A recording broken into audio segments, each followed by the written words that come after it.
Gavin gets his game fix done by writing intense emails. Waste our mind and shit. Yep. No better way.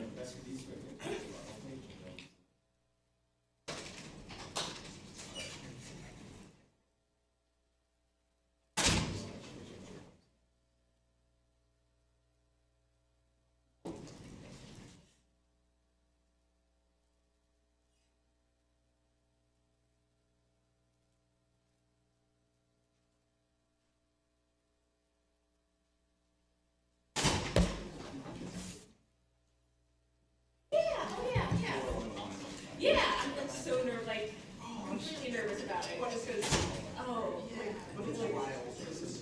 yeah. So I was like actually gonna start working on it probably like if I'm No. Never used to it with computers. Oh, right. I'm sure there's some. I think so, yeah. But it's a great conference. Yeah, I think it's just. Here, it's fine. I'll leave it where it is. Oh, yeah. Well, since I described it, it's like CALIcon and money. Because I was like, because I was one, and I was just like, this is like magic people land. I mean, it was so. I'm not sure. They like, I really grabbed like all the pillars and stuff back there and like new branding and stuff. Yeah, they got some. Yeah. I just walked out the SSD that came with it. Sidebar and time loss.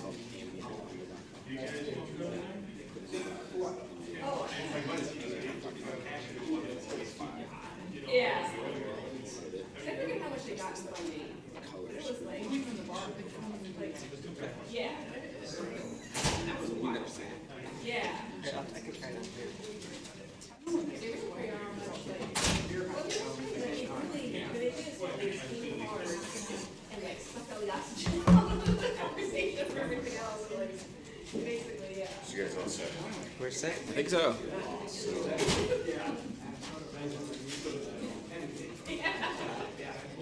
There you go.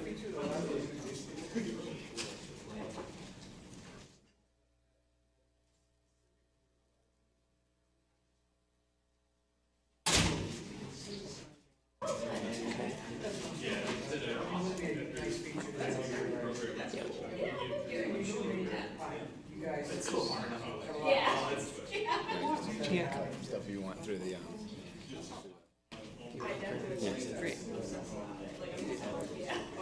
I think it's he intended to be less stressful. That's the thing that I was also like, I'm kind of thinking about starting. Because like when I went to CALIcon for the first time, it was like everyone's really positive and happy and excited about the future. And I'm going to spend this on this free glasses. So it's not stupid. I mean, yeah. 3 to 5. It's done great.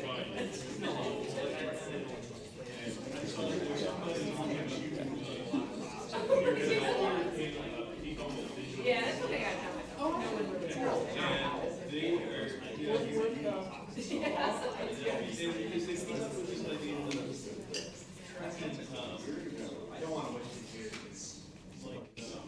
Yeah.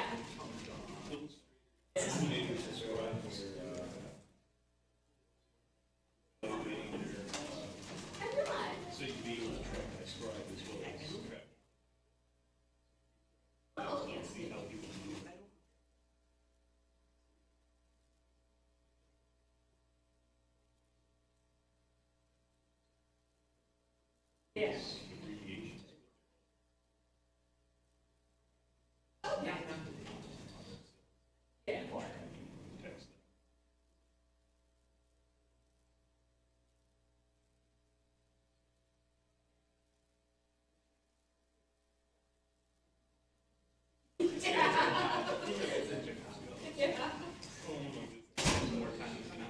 Yeah. That's it, because like when I was at Cali, like I would go to all these conferences with one table because I would speak. All right, should we kick it off? Good afternoon, everybody. My name's Adam Ziegler from Harvard Law School Library, the Library Innovation Lab. I'm with Jack Cushman, my colleague. And thank you for coming. We're doing a thing today called So You've Digitized All U.S. Case Law, Now What?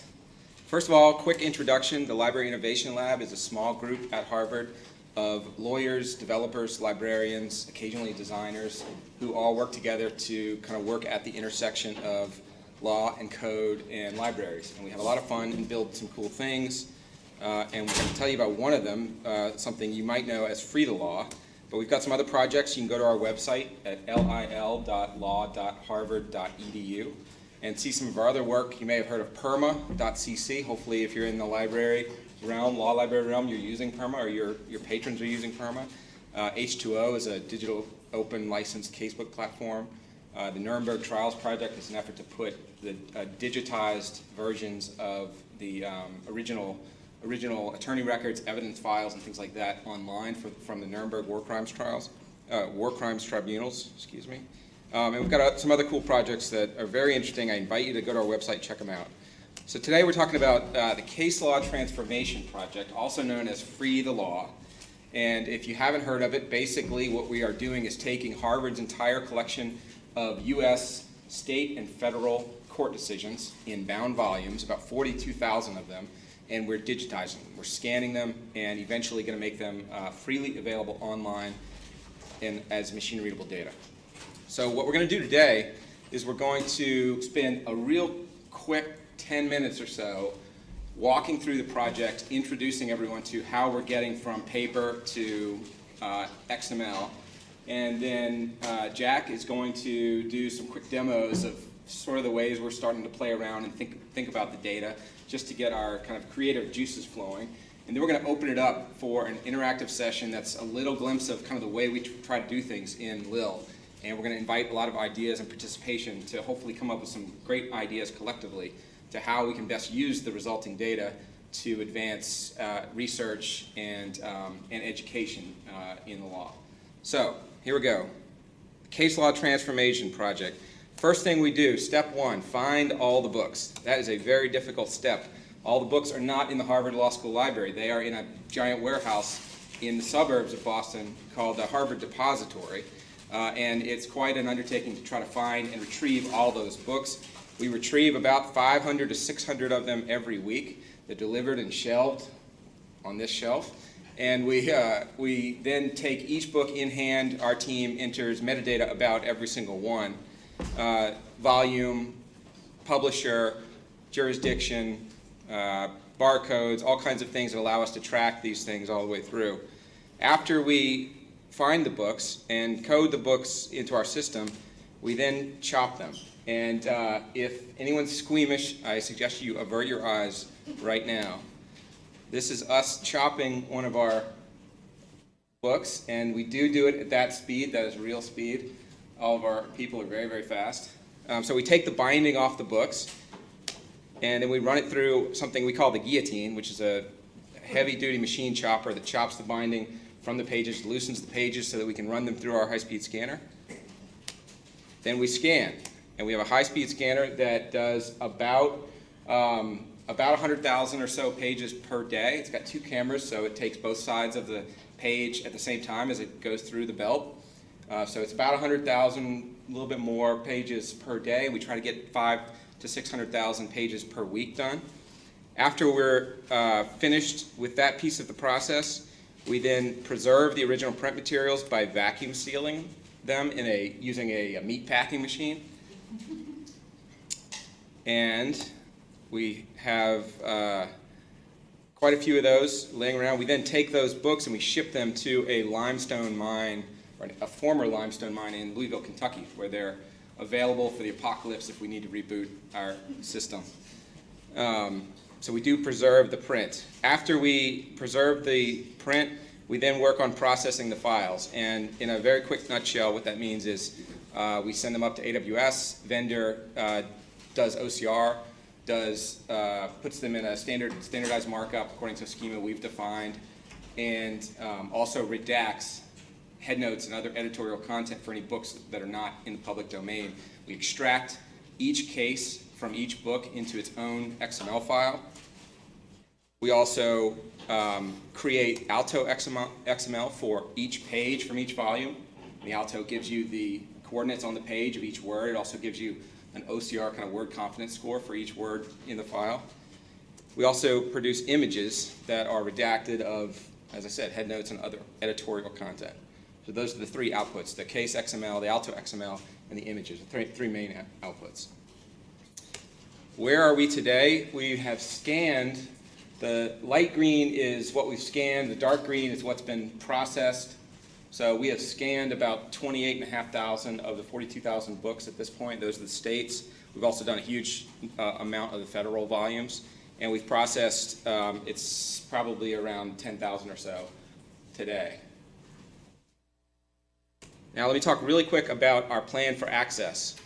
Access is sort of broken into two phases. So phase number one, we're working with our partner on this project is a company called Ravel. You've probably heard of them. They do legal research, visualization, judge analytics, things like that. They are funding this project, and they're going to be receiving the data in the first instance and making it available to the public through their platform. Ravel is already, for California and New York, making all of the cases from those states available for free search through their system. They are not providing bulk access through their search system. They're also working on an API for non-commercial developers. It will also have some bulk restrictions to it. They also, and this is all by agreement between Ravel and Harvard, they also have to develop provide an API for commercial partners. They have to enter that market and deal with that world, which is something we haven't seen too much of before. In addition to what Ravel must do, Harvard also has the right to provide its own independent search interface without bulk restriction, without bulk access, non-commercial API without bulk access. And we also can provide bulk access to research scholars. And this is where we're going to sort of focus our discussion today, and what that means and what that could mean for all of us.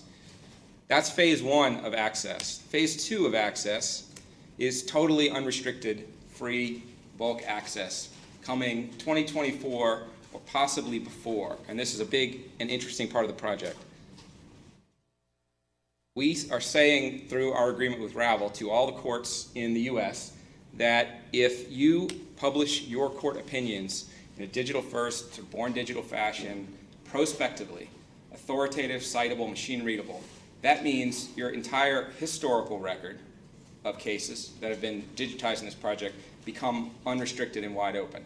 And so we are really anxious to have the courts sort of flip the switch here and move from putting things into books where they have to be scanned to just putting them out through a mechanism that we can all enjoy. And if you want them in print, you can get it in print, but it's digital first. So that's where we are headed in phase two of the access piece. So do they just for cases going forward, or is that for their archive? Going forward. So we're doing the historical piece. They have to commit and actually do it for, I think, 6 months. So like Illinois would be. Illinois, thanks for bringing that up. Illinois and Arkansas have already met the bar. And so as soon as Illinois and Arkansas cases are fully digitized and we've gone through QA and everything, they will be available without restriction from Ravel and potentially from Harvard as well if we do that as well. We'll see. But so that's huge. Two states already. We're ready for other states to join the party. We're working with Massachusetts to see if we can get them moving in that direction. And I'm sure many of you have ideas and connections that can help out with that as well. That's fantastic. All right, so that is the overarching kind of structure of this project. Now, Jack is going to do a little bit of a live demo of some of the data before we get into the brainstorming piece. That's right. So I'm an attorney, I'm a computer programmer. To me, what's important about what we're making is it's uniform, it's complete. Every word of it is traceable back to a high-quality scan. So this gives us a snapshot of US law that is more uniform, more complete, more computable than what we've had before. When I think about what that means, I think about looking at the night sky. And if we imagine that the history of our case law, the moral philosophy of our nation is the starry sky that we're staring up at, we can all kind of like, okay, so here's Paul's graph. That's a really important one. We have to read that in order to graduate, so we'll know where that star is. And like, This constellation up here is like all the cases that Thurgood Marshall brought when he was working for the NAACP, and so that's an important constellation, and we know where that one is. And then like this blur over here is like the majority rule for accomplice liability in criminal law, or maybe it's the minority rule, we're not really sure. But so that's an important part that we know of. But in all, in any of our careers, we're going to read maybe 5,000 or 10,000 cases. In the entire set of cases that are taught in law school is maybe between 5,000 and 15,000, depending how you count it, is my understanding from Cali's research. There's 10 million cases in this picture. 10 million cases, and any of us are barely going to scratch the surface. And when I say 10 million, we don't know how many there are. We don't know within, it could be 8 million, it could be 10, it could be some other number. When we finish this project and we do a count of how many files we have, we will have numbered the stars. We will know how many there are. And so just as something as simple as saying, what do we come up with, already gives us a picture of US law that is different from what we can have when we're using the access provided by something like Westlaw, just the keyword search. So as a programmer, I've been lucky enough to start to play with what that means to have all the law on your computer instead of through a search interface. And one of the first things I did was to do a word cloud, because I was on break and I was like, I don't have to be like, scholarly, I'm just going to do word cloud. So this is a collection of the most popular words in California case law. And they're, to me, like not that interesting words. They're kind of what you would expect. Court figures prominently, there's plaintiff. So then I said, well, what if I take a particular year and I look at just the words that are unusually popular in that year? And here's an example. You can see highway, automobile, intersection, truck. Guesses about what year in California law this might come from. Shout out years, what do you say? 1934. And what I get kind of as I flip through these is there was a time when cars started to kill people in large numbers. And it was a whole new source of death. And they were accidents, right? They were like new losses that had to be allocated. And you see an era in the 1930s when all that California courts could talk about was, how do we deal with this? I think that's the story, although we haven't looked into it. How about this one? Guesses? That's a good, 1967. And in the 1960s, you see narcotics shoot way up. You also see search and seizures shoot way up. And the story that I suspect we'll find here is that that's not a coincidence. One more here. This was a surprise for me. Quick year that this might have been created in California law. 2013. We see a lot of gang in the 2010s, and I don't even know what that story is, but it could just be a weird thing about our data. It could be that there's a story in California law that as we start to look at it this way, we'll be able to draw out. So this is kind of taking that universe of case law and averaging it, just kind of saying, give me a view of 1934 as a whole. What do I find out when I look at it that way instead of case by case? A second example, and I'm going to jump over here to Firefox. We gave some Harvard CS students a chunk of California data just to play with over winter break. And one of them started playing with a topic modeling tool. I think this was using the tool Mallet. And this is clustering of cases. So, and there was a session on topic modeling before. What topic modeling will do in short is to look for clusters of cases that are similar and find words that they share. So you see, there's a bunch of cases with words like contract, contracts, price, or performance, a bunch with murder, degree, killing, manslaughter. These are cases that we can predict might have something in common. And so we kind of crowdsource this. We ask people to kind of label like, oh, I'm going to call this murder and manslaughter. I'm going to call this breach of contract. It's not strictly right, but it lets you get a feel for what's in there. And then we can make a tool to kind of explore those. So you can look at something like murder and manslaughter over the 150 years of California history and see, watch the Supreme Court versus the appeals court sort of hand off a topic like murder and manslaughter. Watch where you get dissents. That's down here in this part of the graph. You can compare. So you can say breach of contract has a different shape over time. That's not going to necessarily load. Hypothetically, if breach of contract loads, you're going to see a bulge up here and then a tail down here, because each of these topics has a different shape through California's history. Each of them has a different rate of triggering dissents, and you can figure out which subjects the court tends to dissent over. Each of them has a different rate of appeals versus Supreme Court cases, and you can figure out which ones tend to go to the Supreme Court. So this is like a clustering, looking for collections. And this is open source, by the way. The code that generated this we have on GitHub. So quick, write that down or talk to me after.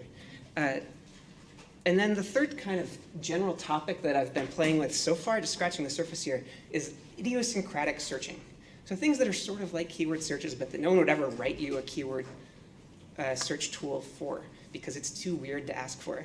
And like a very simple one, here's like a very short command that will do a search that like Westlaw and Lexis are never going to let you do, which is cases dealing with dollar amounts under $100. So I'm going to go ahead and run that here on our research set if we can. Oh, look at it go. OK, so I'm going to kill it. That was a regular expression. Never write regular expressions live. I kind of had to have a canned one. So we're looking for 40 characters followed by a $sign, a couple of digits, a dot, a couple of digits, 40 more characters, just to pull out snippets of cases that are discussing dollar amounts under $100. And if you start looking at these, like a lot of them are small numbers that relate to larger numbers. It was a bunch of money plus interest of 10 or 20. But then what I like as I kind of filter through these, I don't know if you can see one here, is cases where the whole case was about like $45.13. The court hereby awards $36 on this. If you wanted to study kind of what drives people to court when there's nothing at stake, this is the way you could start to find a lot of those cases and figure out what's going on with them. Not a tool that anyone's going to make for you, but a tool that's very easy to build if you just have the universe of law there. And it's a kind of, it's a question, an itch you can scratch if you're curious about the law in a way that the tools don't exist for. There's also, of course, the quick, nope, don't go to sleep, wake up. The quick converse of that, what are the largest dollar numbers you can find? And so I did a search for like tens of billions. And you see a bunch that are like, the plaintiff is suing, a movie star for $10 billion. But then you see some others that are like, there's a bond issue of, exactly this or that dollar amount. And you're like, I've never done accounting down to the nearest 85 cents. And you have, a city that's doing like 11,473,085 cents. So these cases, I think, are an interesting set that you would have no other way of pulling out. The idiosyncratic searches. And one more example of that before we hand it over. I wondered what would happen if I connected case law to a rhyming dictionary. Because there are great data sets out there of how many syllables and which ones rhyme with which for the entire English language. So you can search through this corpus and turn every sentence into a series of syllables and find other sentences that rhyme with them. So I did that for sentences that are the right length for limericks. And sorted the whole of the law that we've digitized so far into sentences that sound like they might come out of a limerick.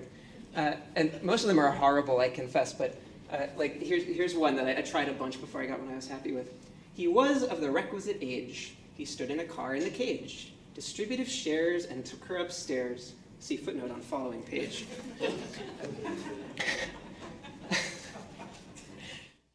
Westlaw is not going to make this tool for you.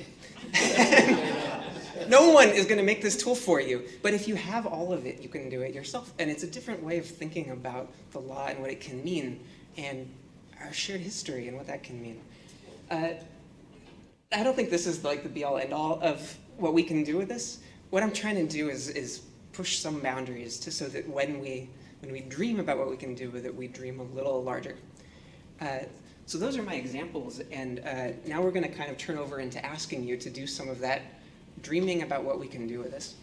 And the question we're going to pose is just to write down some ideas for if you had all of the case law, and you could use it in a scholarly context, in a research context, in an academic context, really in any context. What would you try? What would you want to do?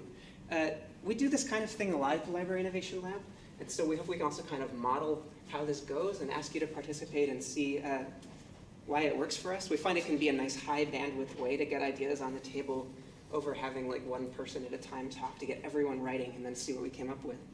So we are going to take, I think, 3 minutes to do a quick write.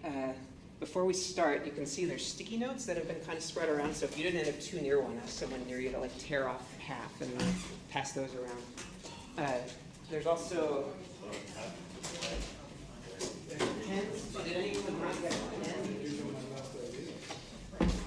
These pens you can take with you. These are our perma swag. They're our permanent markers. Another one of our projects. So, should I set a timer? Yeah. So write down as many ideas as you can come up with. Practical, crazy, all are welcome. 3 minutes. See how many we can generate. All right, so when the green bar gets to the lower right corner here in ambienttimer.com, it's another project by someone at the lab, Matthew Phillips. When we get to the lower right, we're done. So quick, just write down anything that pops into your head about what you would do with all of US case law. Another thing we always say is there's no idea to change regulation.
Okay, that's 3 minutes. That's our timer.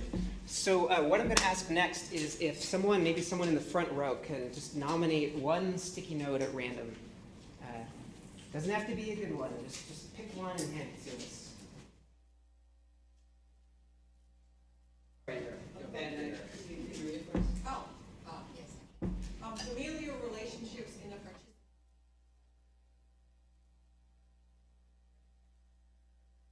We're going to find family connections between people we can identify in cases.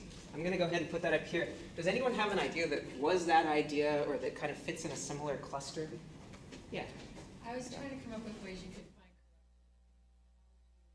How could you show like correlations for judges at a cluster of their decisions? I love couldn't it. quite figure out exactly what data was in. Like It's looking for gotta be bias of any kind, yeah. some kind of something. All right. So if we have the familial connections and the looking for bias or corruption, does anyone else have an idea that is sort of in that cluster that they want to nominate? Great. All right, let's pick another one at random. You got one? This is.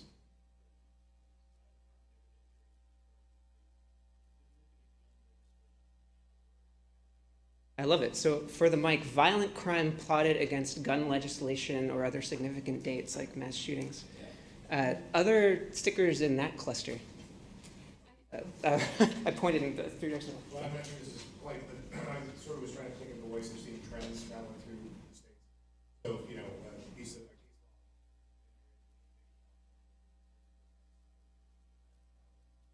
All right, let's throw that. It feels like a little bit of a separate cluster, but let's grab it for now. Others that related to the cluster on violent crime mapped against significant dates. Anyone else want to throw something in there? All right, relating to the cluster about looking for trends moving through the states. Yes. Well, do word clouds by year, like what you did for California.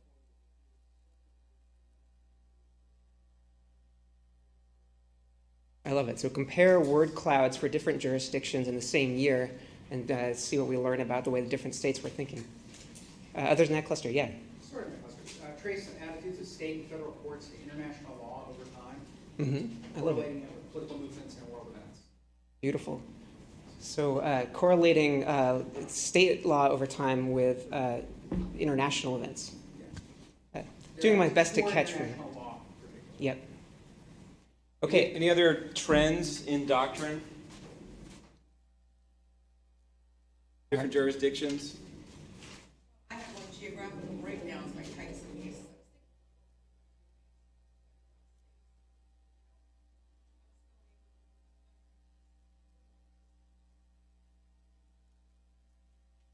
By the way, as we're talking, if more ideas occur to you, go ahead and write them down. We'll get those too. Yep.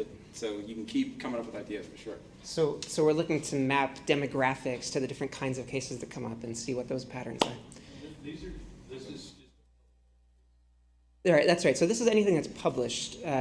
So it's usually just appellate. Some states will publish. Can be stated too. Right. Published. It's in a book. Uh, Probably got it. and remind me, like, does New York have some? New York has Trial. some. Pennsylvania has some. Some states put more of those in books than others. so this. That's right. Yeah. So there's another phase of this process, which is where you take your 100 ideas you generated and throw out 99 of them. And that's an example of something that's going to, like, a lot of the ideas that students had, they said, oh, I'm going to research, you know, something based on who won. And we're like, well, your data set doesn't say who won. You have to read the case to know that. And that excluded a lot of ideas until a lot more coding happened. So there are things that are going to be deal breakers here, but sort of hang on to the deal breakers. Not because we never get to them, but because this is oh yeah, we're going to put that on too. Then we'll figure out what's possible. All right, other ideas that fit into this cluster? Yeah. Robinson's. Okay. The first thing I search for whenever I'm handed the file my thought is to find references to Superman. Have Superman as an actual subject, whereas, for example, a case dealing with property versus a cultural reference made by a party or a. And is this Superman specific, or is this about disambiguating different meanings of concepts? The same idea could be plugged in any cultural reference or fictional character. I love it both ways. It's just I think that the Superman tool and the disambiguation tool might go in different clusters. Before we dive into that, in terms of the, like, when you say, oh, but some of these aren't going to work because X, it would actually be helpful if you wrote down those on sticky notes as well, and we can kind of collect what those deal breakers are. So connections to the cluster of tools about Superman or tools about disambiguating characters. Yeah. Pop culture, anything like that. Yeah. Mine's kind of close. That's bench slaps. Can you define for your what a bench slap is? That's when the judge just reams one of the council members. There's some good ones out there too. Yeah. You got another pop culture one. Yeah, what was that? I love it. So I think that one deserves its own website. Beatles and case law, absolutely. Well, there's the trend of judges writing like cutesy opinions, like with full of references to Harry Potter, or one judge that wrote all about references to the Alabama football team. You know? Yeah. It's basically, it's like almost like parody. Yeah. Yeah. What if the judge did the entire case in rhyme? Great. If that's a new idea, write it on a sticky yeah. note. We'll get it up here. Other sticky notes? Another pop culture one, you could analyze law and order scripts to find the real cases that are ripped from the headlines and see how real judges would actually decide those cases. Nice. Others that belong in this pop culture cluster we're building? All right, nominate another one for me. Yeah. Something about the role of the record, how often the record cites, that could be cites to unrecorded decisions.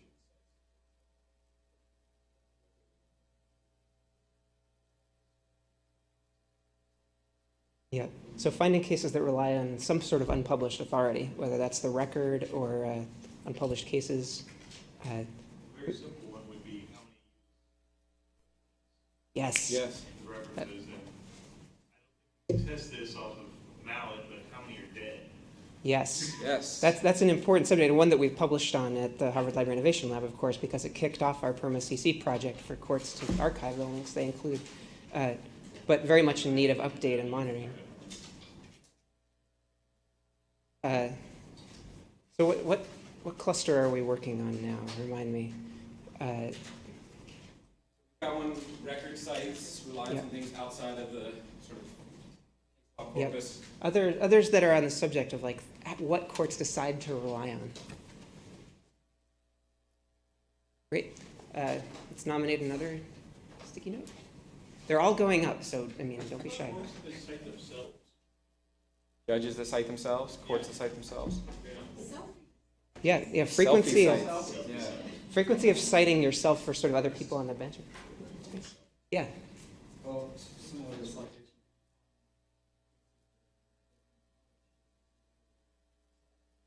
I love it. Dead end cases. And from Yeah. there, you can figure out which court.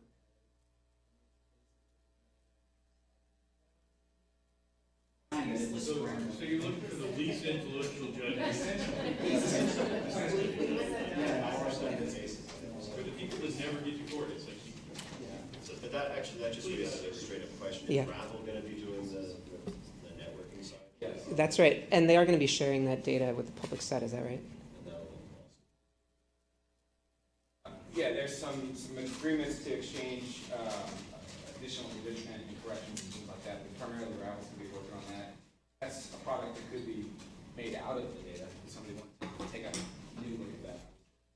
Yeah, but that is a real hurdle to get sort of graph or network information in the data set. It's not in what we have right now, but I think it's really important. Okay, so we kind of moved from what do courts rely on to which courts themselves write cases that are never cited to. Others in that cluster?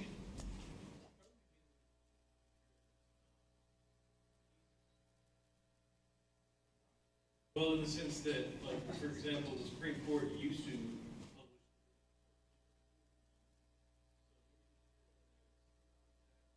publish case law. So are you separate, how are you pulling that out? It's probably going to depend. We're basically taking all front and back matter for volumes that are not in the public domain.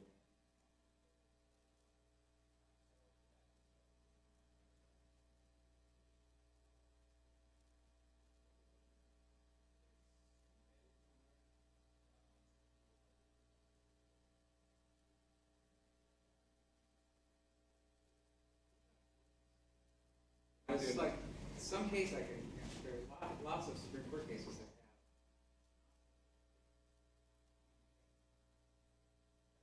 Sounds like a great suggestion, extracting synopses and things like that, especially from the public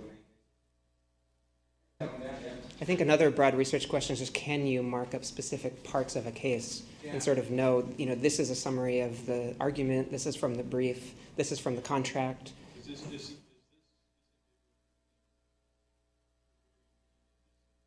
This does, yeah, so you have one chunk in the XML for the majority and then a chunk for each concurrence or dissent. All right, so our current cluster of analyzing how judges are citing each other, anything on that, or should we move on? Let's nominate a new one. Yeah, sure. What about how often dissents? Love it.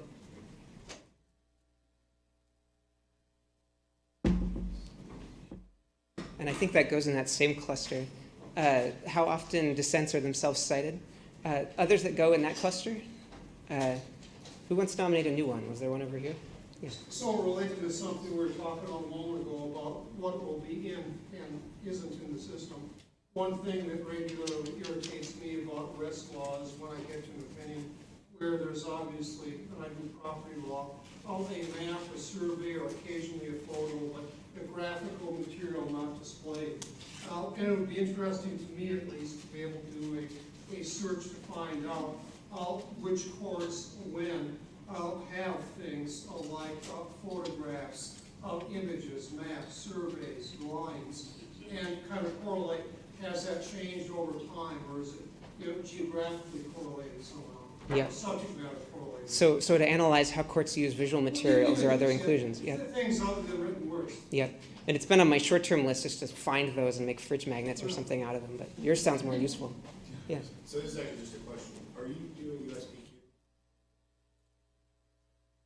I raise that because actually I know USBQ often had images that you would never see. I'll look it up after. I don't know off the top of my head. I mean, Mike. just out of curiosity. Someone nominate a new idea. Who hasn't thrown one up yet? Someone put one up. Yeah. I had, Most popular drug in the 60s. I love it. That's a new cluster. That's practical. Put that in the cluster with the Beatles. Yeah. Others, what was the most popular drug in the 60s? Anything that wants to go in that cluster? I had something.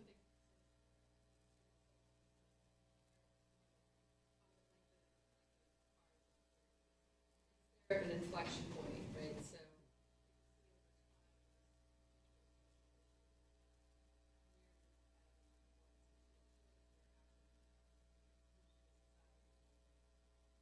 Yeah, I like that. So looking at how the frequency of mention of a social issue compares to change that's made in the law. I think that relates to some clusters we have up Yeah, here. maybe the violent crime, evidentiary issues. I Yeah. was thinking of like legalization of marijuana. Mhm. And you probably Yeah. you know.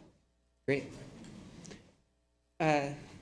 All right, others in that cluster, either drug use or sort of monitoring frequency of topics over time. Someone else, put one up, and is there anyone we haven't heard from yet? Or whatever. This is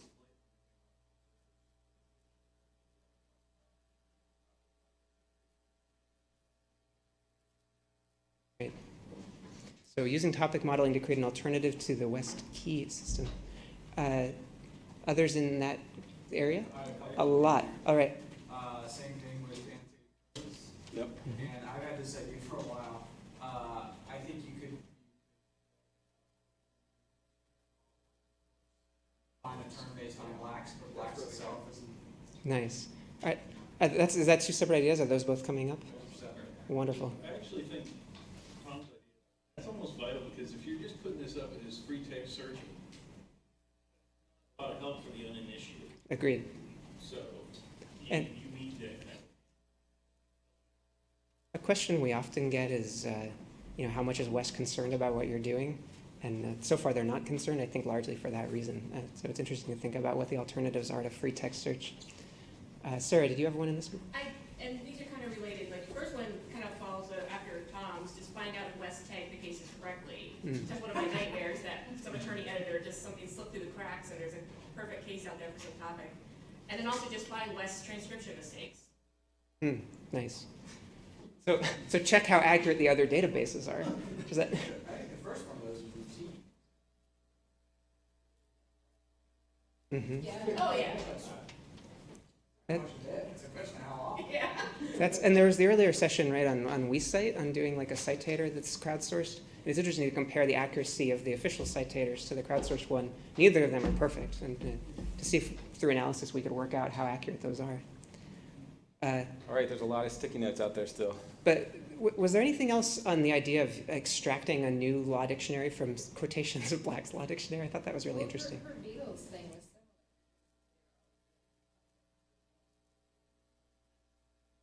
So extract Beatles lyrics and publish a public domain songbook from the lyrics. That's beautiful. There's not, okay, a new one. What have we got? I would look at the highest level of appeal, the date of that, then the date of the lower level appeal, and then look at like length of appeals for different types of cases over time. Great. Anybody have other stuff along those lines, like gaining insight about court process and efficiency. Opinion lengths changed with. Courts busy with reading. Nice. So we're looking at how long appeals take and also how the length of opinions has changed. You've got something at your highest level So that you just look at things. this seems to be by state. One thing we've found is that states will retract cases when a case is taken on appeal. So we found in California that if you look in the appeals court book, there's just an unpublished page even if they got far. That's right. And that was startling when we found that first page. Yeah. A page was assigned to it in the reporter, but by the time the reporter came out, they'd had been taken on appeal, so it was simply a blank page is included there. So because it can't be in the record while it's being. That's right. And so you'll just get a paragraph that says pages 347 through 349 have been unpublished or depublished. Okay, others in analyzing, I don't know how to summarize this. Yeah. One question about this exercise.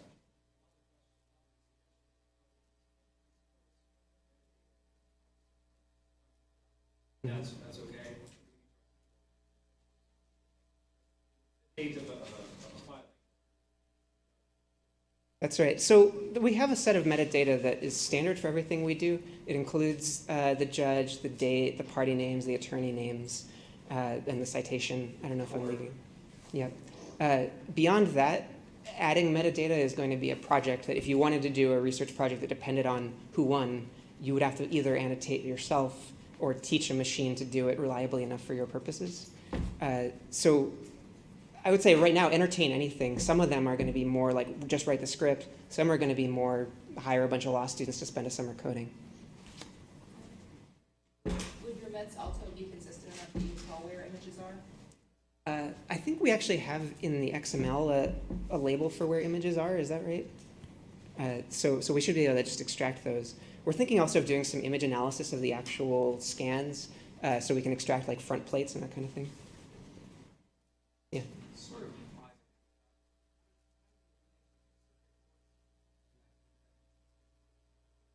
Wow. How to detect their case law? Yeah. The Supreme Court's longer had the right circuit. That's a great research question. Other research questions along those lines that we want to move into that pile? All right, who else has a sticky note? Okay. Just a research for the non-expert researcher. So say 2 more words about that. An interface system so that people can search the data, but they don't have to be a lawyer or a librarian to do it. They don't have to know anything about law. So for the public, self-represented litigant, pro se, have a little hand-holding with it. Yeah, that is a huge task to crack, right? Others that go in a cluster of helping pro se or non-lawyers? I would.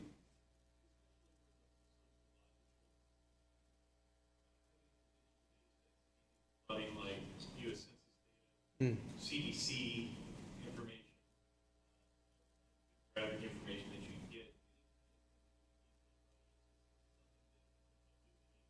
Yeah. Yeah, I think the linked data question is a big one, kind of exposing our data in ways that can connect to other data that is announcing, here's what year I obtained to, for example. Others in the kind of pro se, helping non-lawyers, non-law students bucket? Okay. Nominate another one. Someone raise your hand.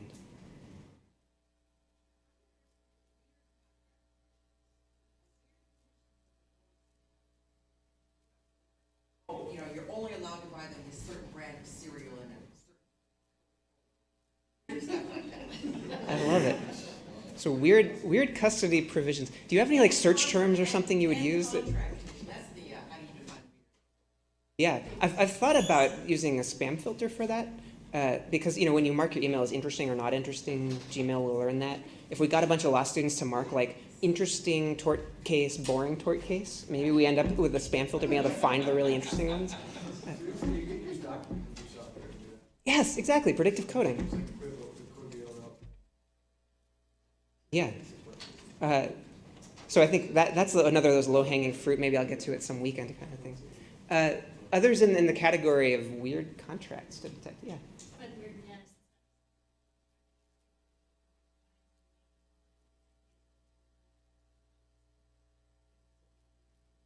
So strange explanations for crime. Is that what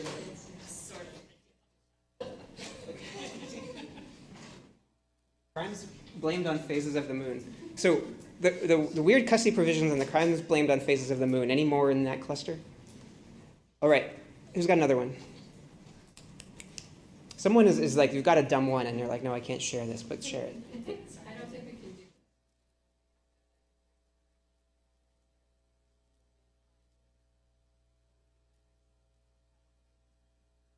do.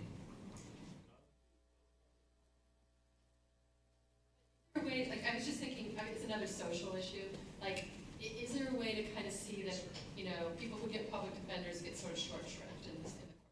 Yeah. And is there anything in your data set that limiting? I That's what I was trying to. I love the question.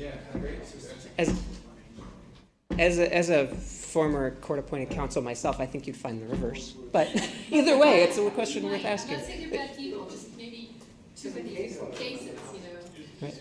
Was there a way to title it? A way to identify them? To clients, it's like, is there an association with the type of client where is there a certain demographic where that's Yeah. appropriate? I'm not sure. Whatever we can find in the text of the page. So I'm not sure if it's in there. Maybe. That would indicate, like, say, Yeah. All right. Who's got another one you want to throw up? In a good way. Yeah. I want to look for statutory override by finding something that's heavily cited and then no longer cited. So. Can we just identify when a statute either was thrown out, or even more interestingly, if we hooked it up and figured out when it wasn't thrown out but stopped being cited anyway and figure out what that meant? Okay, others that connect cases to statutes? Other ideas in general? What else have we got? There's a lot written down here that people don't want to throw in, so I'm not going to actually make you, but I really think you should. It's the right thing to do. So the Canadian,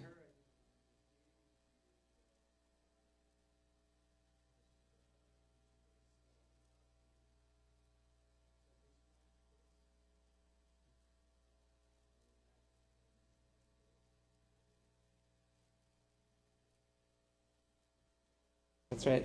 I love that one. So citation life of a case, how long is the case still cited for? The other kind of graph analysis stuff is like, can we find the case that is like the grandparent of the most cases in the citation network? Sort of the most influential case of all time? I'd like that and see which one of those cases has actually been overturned, but people. That's right.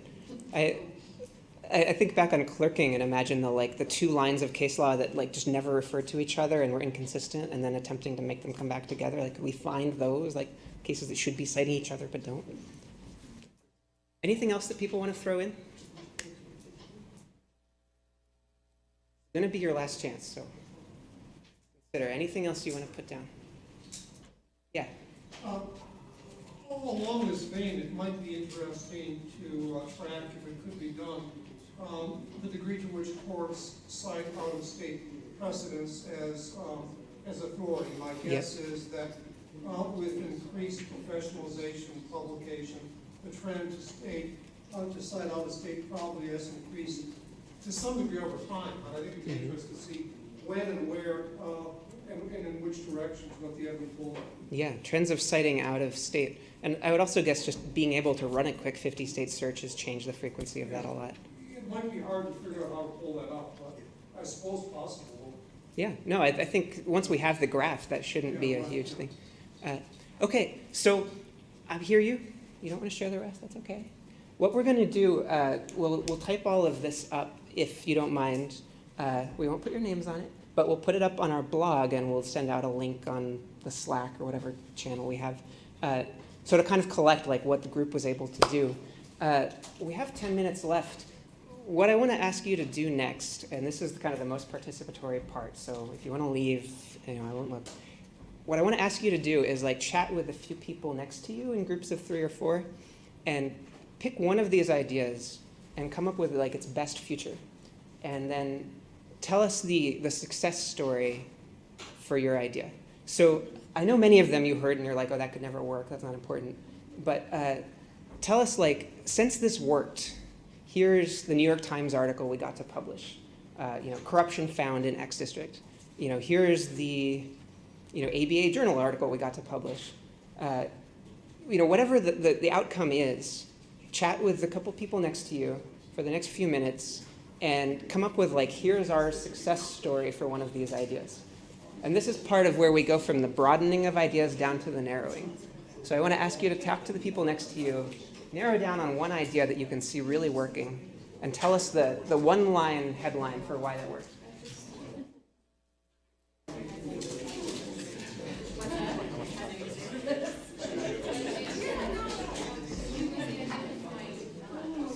If it peters out, let's kill it.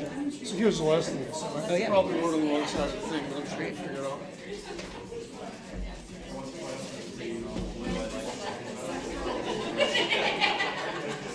Explain the idea.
Is nice.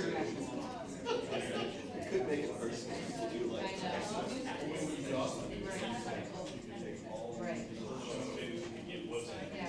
Yeah, by the time they get to this. I mean, I'm just saying, it's fine.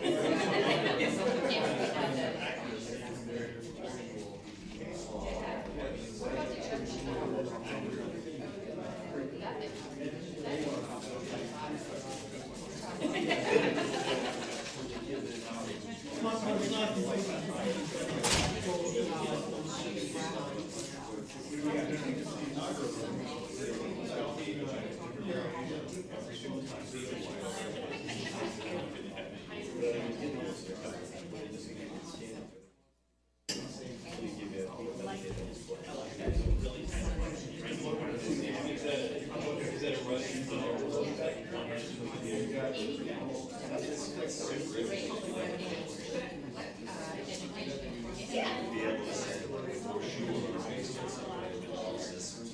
Okay, we are out of time. So let's bring this back and kind of hear from the groups about what you're still talking about. I see this group on the left is kind of quieted down, so I'm going to ask to hear from you first. For the groups on the right, let me bring you back. We've still got you for 5 more minutes. and I really want to hear from what's come out of these. So I'm going to call in this group over here first. What did you talk about as sort of the possible success that comes out of it? We talked about what was clearly the most useful one that came out of our group, which was analyzing the law and order scripts. So there's various things we could do. We could build BuzzFeed's list of the top 10 least accurate Law and Order episodes. Yep. We could also analyze all legal television shows and rank them in terms of accuracy compared to actual law. Or we could even look at just Law and Order and compare different seasons and see which is most accurate, which season. I love it. So SVU versus, there's no law SVU. So your headline is 10 most accurate Law and Order episodes. Number 7 will surprise you. All right, let me go to this group back here. What did you all talk about, and what's your possible success?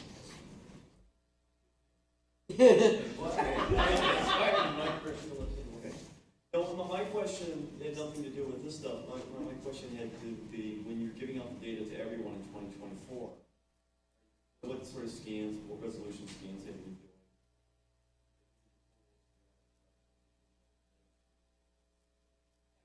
doing? Creates will be open as soon as it can be open. There are 300. 300? Yeah, 300. I overpromised some people. All right, 300 DPI color scans. Also, You're one able bit. to OCR for your DPI? Yeah, we're getting.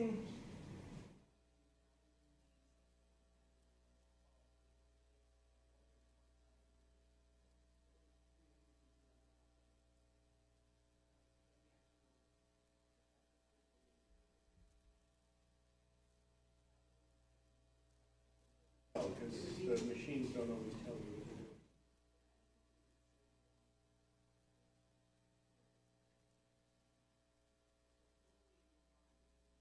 to do. That's what we talk. Any possible success. Possible success is in 8 years, we release it, it's free. There you go.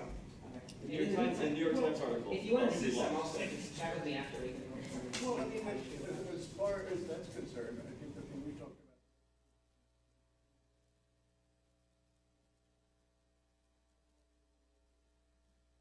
So the headline is Westlaw finding mad at. Yeah. Just copyright the Georgia statutes. Let's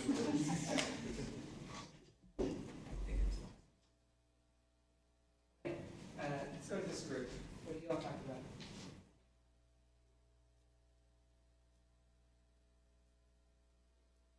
One was just, the headline was that Brian Garner finally and the free right.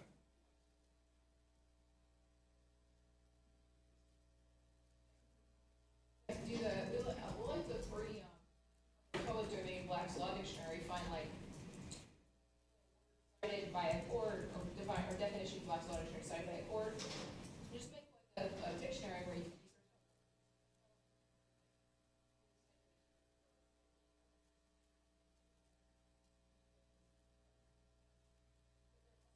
are other things you could do.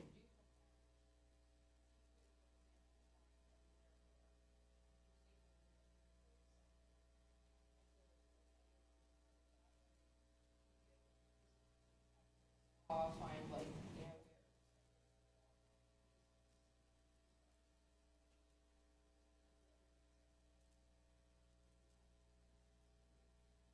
There's some sort of like think piece about it.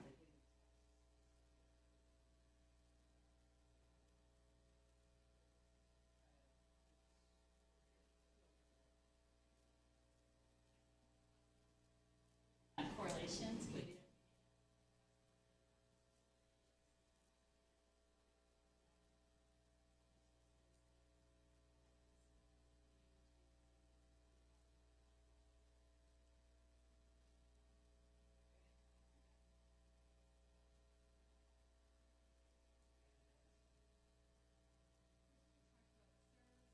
I was trying to translate.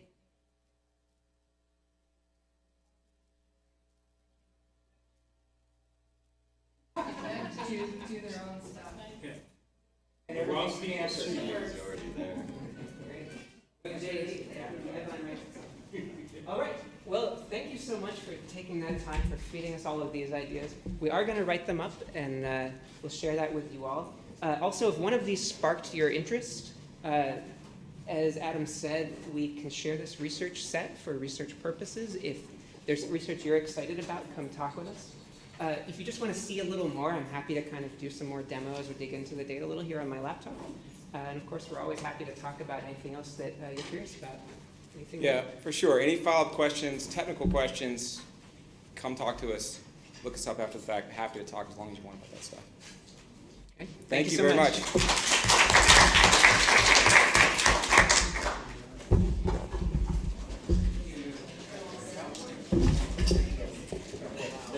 Hi, I'm Deb Montella, working with Elmer and John and all the folks. Hi, so I came flying in here to document all these cool Post-it notes. Is that your plan also? Yes. Excellent, So- okay. So what we're going to do is we'll put on the Library Innovation blog a write-up of what's on the notes here. Okay, great. And we'll take a big picture so we can put that on. Okay, because all the sessions are recorded, Yep. and I was watching it in the other room, and I was like, oh, I'm missing all this. Hi, John. I'm missing all this cool stuff. Right, right, okay, cool. I just wanted to make sure this magic is captured. Oh, yeah. So It's visualization. I've got a couple of things, and so this one is for topic modeling. So it's what generated the 100 clusters from the cases. The other repo I have up here is on our site, our Harvard Law GitHub, and this is all the scripts that I'm running on our sandbox server. So there's stuff like for generating the limericks or generating the word clouds or that kind of stuff. So you can see kind of what I have, which is different. A lot of this isn't going to make sense without some chunk of data. As soon as we can, I will have at least a subset that these run against that you can actually see it I run. just want to take a look at what you're doing, because I've got a project, and it will happen eventually. I want to take the ICC, the International Criminal Court for Rwanda and for Yugoslavia, and the ICC, and the Special Court from Lebanon, and the Special Court from Sierra Leone. Better, but I want to take over their the course of the project and I want to run it through to do citation, I want to use mouth, camera, I want to do, see with who they're citing. 300 is where And I want I to think it's also the machine we're using for the high speed. Yeah, I mean, And the stuff that I'm writing starts from structured XML. And if you have a layer that is like trying to extract structure from something a little further back, I don't know what it'll be used for or not, but whatever it is, I should send it to you. And anything that you're like, oh, I would do it this way, or this is what should exist, we'd love to do that. What I'm trying to think about is like right now I have directories full of XML. It takes forever for things to run. I need it to go into some type of or multiple tools that will make it more accessible for researchers. And that's another thing where I really need some input on like, what do I build next that's most likely to be useful for people. Cool. So what's the best way to get in touch? Do you want a card? Let me grab it. Let me grab it. We haven't had any indication that we're getting.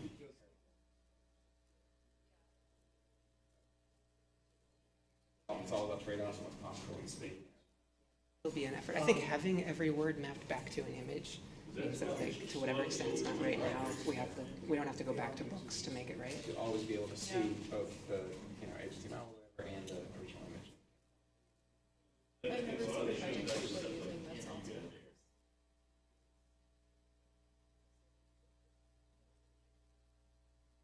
Yeah, we'll see. Maybe we'll make something. Yeah. All right, great. I'll send those URLs over to you. Cool, thank you, I appreciate it. And, yeah, looking forward to If you guys need anything with Nuremberg, let me know. My area is humanitarian law. Okay. Have you worked with Steve and Paul and them? A little bit. When Thomas doing some stuff. We've used the same machine of the scanner has enabled us to finish all the scanning. All been scanned, all the Nuremberg stuff has been scanned. We're doing Once you've got the settings done, you can like I wanted to do that with Tokyo. We have those huge. It's never quite I'm Tim. This is really cool. I think this will be a big thing. I always talk about the future because I have to look for my own business, so I just want to grab your data and put it out. Yeah. Well, I am on the advisory board of Ravel Law, so